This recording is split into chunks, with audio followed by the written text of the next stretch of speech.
Hello again. We're going to be talking briefly about feudalism. Now I've got another video where somebody else is going to tell you about the structure of feudal society. But what I want to do is to kind of introduce how this structure affects not only the views of power in terms of temporal power, political power, but also spiritual power and religion. You might want to look at the early med viz in the student aids tab of this module to look at to see this in kind of a graphic form. The fact is that first of all, those of you in Western culture, make note of the dates of the reign of Charlemagne, 768 to 814 AD. That's going to be on your end of semester opportunity to excel. Those of you in World Lit, that won't hurt you to know that. In the Middle Ages, people thought about power very differently than we do. We think of power as ultimately resting with the people. I mean, what, to my great chagrin, gives Donald Trump the power that he has as President of the United States? Well, we do. We, the people, adopted a constitution that outlines our form of government, and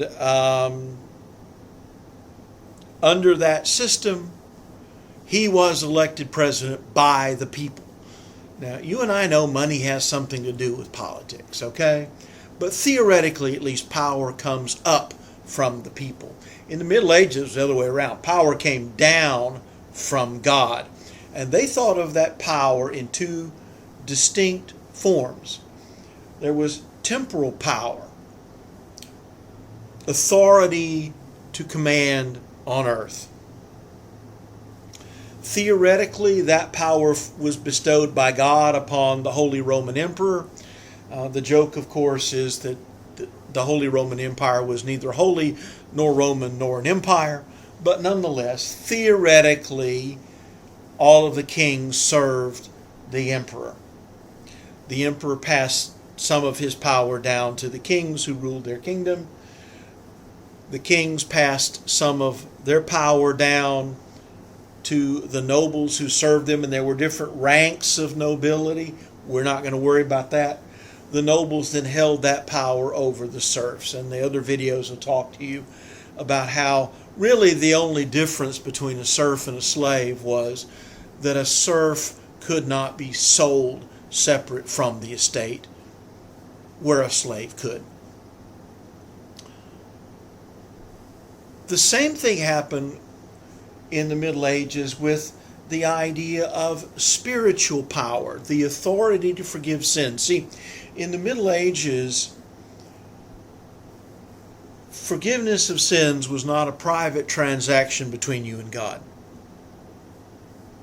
Rather, it was received through the sacraments, which only the church, and specifically the clergy, could administer. Now, I'm not Roman Catholic, but when I was ordained, the service is descended from the medieval ordination service. The bishop put his hands on my head, called my name, and said, "Take thou authority to administer the sacraments in the Church of God." Okay? This power in the Middle Ages, remember in the Middle Ages, if you were Christian, you were Catholic, there were no other churches, was bestowed by God upon St. Peter, the keys of the kingdom, and St. Peter is the first pope. So that position carries that authority. The Pope passed this authority down to the bishops whom he ordained. The bishops passed it down to the priests whom they ordained. Notice how in every man, those of you in Western culture, every man is sent to priesthood because he alone has the power of the sacraments to handle his maker in his hands. In the Catholic understanding of communion, the bread and wine are transformed in their substance into the body and blood of Christ. Now, their accidents remain those of bread and wine. It still looks, smells, tastes, feels like bread and wine, but the substance is transformed with the 5 words in the Latin Mass translated, "For this is my body." Okay. The priests had that power all over the laity. What amounts to, as one person has called it, a monopoly on salvation. And the 7 sacraments, and again, those of you in Western culture, you'll need to know them for your final opportunity to excel. Baptism, typically administered at birth, washed away original sin.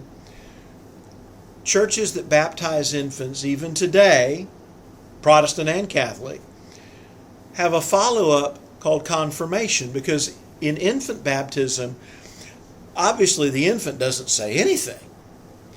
The parents commit to bring the child up in the church. Well, that's fine when you're little, but at some point you have to profess that faith yourself, and that's what confirmation is about.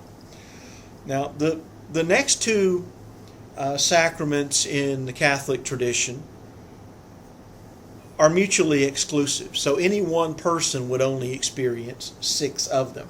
And those 2 that are mutually exclusive are matrimony, marriage, and ordination. Remember, in the Catholic Church, priests do not marry.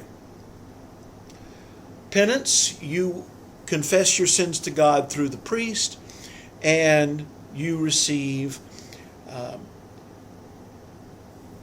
forgiveness. You're usually asked to do something to A, show you're genuinely sorry, and B, to the extent it's possible, to make restitution. For example, if you confess the sin of stealing something, your penance might well be to make restitution, to pay the person back for what you stole.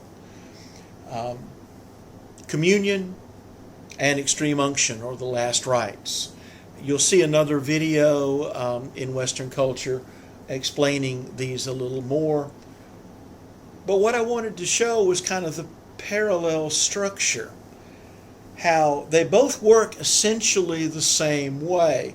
Power flowing down from the top through the hierarchy, the feudal hierarchy of society for temporal power, the hierarchy of the church for spiritual power.